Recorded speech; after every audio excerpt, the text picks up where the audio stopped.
बांग्लादेश इस वक्त एक आग में जल रहा है और वो आग है प्रोटेस्ट की आग। बांग्लादेश में जो हिंसा है, कहीं ना कहीं मोहम्मद यूनुस की सरकार इसकी जिम्मेवार है। लेकिन अब इस पूरे मामले पर जहां पर बांग्लादेश में लोग आमने सामने हैं, तो दूसरी ओर भारत की तरफ से भी जितनी प्रमुख हस्तियां हैं वो अपने अपने तरीके से बयान रख रही है। इस पूरे मामले पर कांग्रेस के दिग्गज नेता सांसद शशि थरूर का भी बयान आया।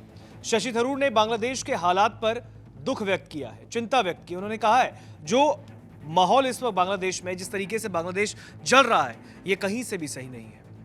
क्या कुछ कह रहे हैं शशि थरूर, क्या नसीहत दी है उन्होंने मोहम्मद यूनुस को, ये भी जानना बहुत जरूरी है। इस खबर पर बातचीत के लिए हमारे साथ चेतन जुड़े हैं। चेतन, मोहम्मद यूनुस जिस तरीके की तानाशाही एक बार फिर से दिख रही है बांग्लादेश में, उस्मान हादी की मौत, उसके बाद से एक हिंदू शख्स को मॉब लिंचिंग के तहत मार देना, बांग्लादेश जल रहा है और अब उस पर भारत के अंदर से लोगों के बयान आने लगे। कांग्रेस सांसद शशि थरूर क्या कह रहे हैं? देखिए, जिस तरीके से बांग्लादेश में जो हालात इस वक्त ऋतिक बने हुए हैं, वो अपने आप में सिर्फ एक ही चीज़ पर जाकर जुड़ते हैं कि वो ये चाहते हैं शेख हसीना को किसी भी सूरत में बांग्लादेश भेज दिया जाए। भारत से कई बार जो मांग की जाती है, उस मांग में भी एक चेतावनी जो है वो कहीं ना कहीं नजर आती है बांग्लादेश की तरफ से। कहा यह जाता है कि हमें शेख हसीना सौंप दी जाए और उसके बाद हम उन्हें सजा देना चाहते हैं, क्योंकि मौत की सजाएं जो हैं वो उन्हें वहां पर दी जा रही हैं। खैर, ठीक है। अभी जो इस वक्त दोबारा से बांग्लादेश में हिंसा भड़की है और उस्मान हादी की मौत के बाद और खूब ज़्यादा बवाल वहां पर हुआ है। फिर से वही हिंदुओं को निशाना बनाया जाने लगा है, जो अल्पसंख्यक हैं उनको निशाना बनाया जाने लगा है। लेकिन उसके बाद अब जो शशि थरूर हैं, उन्होंने अपने तरीके से बांग्लादेश के जो यूनिस हैं उनको अपनी बात जो है पहुंचाने की कोशिश की है और न सिर्फ इस हिंसा की निंदा की है, बल्कि कुछ सलाह जो है मोहम्मद यूनुस को दी है कि आप कैसे हिंसा को रोक सकते हैं अगर आप रोकना चाहें। हालांकि मोहम्मद यूनुस जो हैं वो क्योंकि कई रिपोर्ट्स भी दावा कर रही हैं और जो हालात वहां पर दिख रहे हैं, जो कट्टरपंथियों को नहीं रोक पा रहे हैं, उनसे ये साफ नजर आ रहा है कि मोहम्मद यूनुस चाहते ही नहीं कि हिंसा रुके।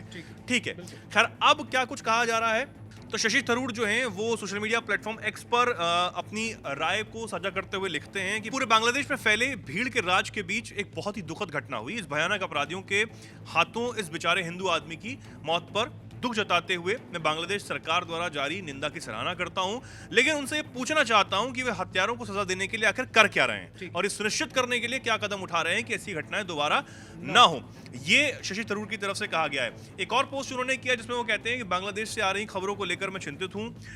प्रोथोम आलो और द डेली स्टार के ऑफिस, जो कि वहां पर मीडिया आउटलेट्स हैं जिनको निशाना बनाया गया, पत्रकारों को वहां पर निशाना बनाया गया भीड़ की तरफ से, उनके ऑफिस पर हुए टारगेटेड हमले के ने केवल 2 संस्थानों पर हमला नहीं किया है, बल्कि प्रेस की स्वतंत्रता और बहुलतावाद पर हमला किया गया। मैं संपादक महफूज अनाम और अन्य साहसी पत्रकारों की सुरक्षा को लेकर गंभीर रूप से चिंतित हूं, ये उन्होंने कहा। इसके साथ शशि थरूर ने बांग्लादेश में भारतीय सहायक उच्चायोग को लेकर भी अपनी राय रखी है। वो कहते हैं कि सुरक्षा खतरों के बढ़ने की वजह से खुलना और राजशाही में भारतीय सहायक उच्चायोग का बंद होना एक किसी झटके से कम नहीं है।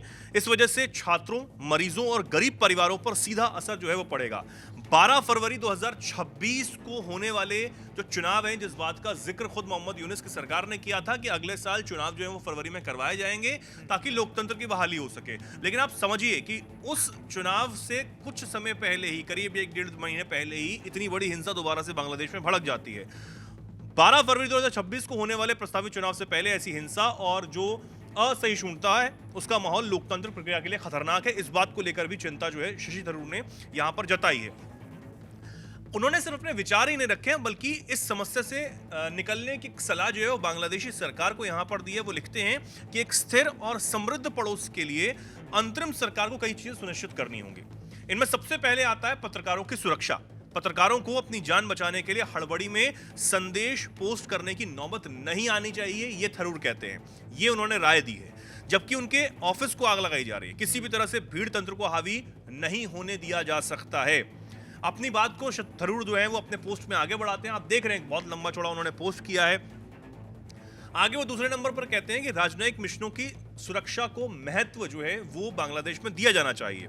राजनयिक मिशनों को सुरक्षित क्षेत्र बनाए रखना चाहिए ताकि लोगों के बीच जो कांटेक्ट है, जो संपर्क है और जो रिश्ते हैं वो बने रहें, लोग एक दूसरे से बातचीत करते रहें। निशाने पर जो दूतावास आए हैं या फिर वाणिज्य दूतावास आए हैं, उनको अतिरिक्त सुरक्षा दी जानी चाहिए। सरकार को सुनिश्चित करना होगा, ये वो कहते हैं। इसके अलावा शांति की बहाली अगर देश संक्रमण काल से किसी भी तरह से लोकतांत्रिक प्रक्रिया के साथ बाहर निकलना चाहता है तो उसे भीड़ तंत्र की जगह राजनीतिक संवाद को अपनाना होगा। वही बात जो भारत हर बार कहता रहा है कि किसी भी संघर्ष, किसी भी प्रदर्शन या फिर किसी भी युद्ध से कुछ नहीं होने वाला, बातचीत हर एक समस्या का हल हो सकता है। और यही संवाद का जिक्र थरूर यहां पर कहते हुए नजर आ रहे हैं। उन्होंने सलाह दी है। आगे थरूर कहते हैं कि बांग्लादेश में स्थिरता पूरे क्षेत्र के लिए अहम है। उन्हें उम्मीद है कि वहां शांति लौटेगी और ऐसा सुरक्षित माहौल बनेगा कि जनता की आवाज मत पेटी से सुनी जाएगी, ना कि हिंसा और डर के जरिए। यही बात वो कह रहे हैं कि वहां पर लोकतंत्र की बहाली हो। और जिस चुनाव की बात न सिर्फ शेख हसीना भारत में रहकर बल्कि भारत भी लोकतांत्रिक प्रक्रिया को अपनाने की बात कहता हुआ नजर आता है। हमारा विदेश मंत्रालय भी यही कह रहा है और एक बार फिर से यही सलाह जो है थरूर ने दी है। लेकिन जो हिंसा है ऋतिक, वो अपने आप में एक बड़ी चिंता करने वाली बात भी है, क्योंकि शेख हसीना 2024 में जब देश छोड़ने पर मजबूर हुई थी और वो भारत आई थी, उस वक्त जो हमने तस्वीरें देखी थी वो किसी भी एक आम नागरिक को गुस्से से भर देने वाली थी।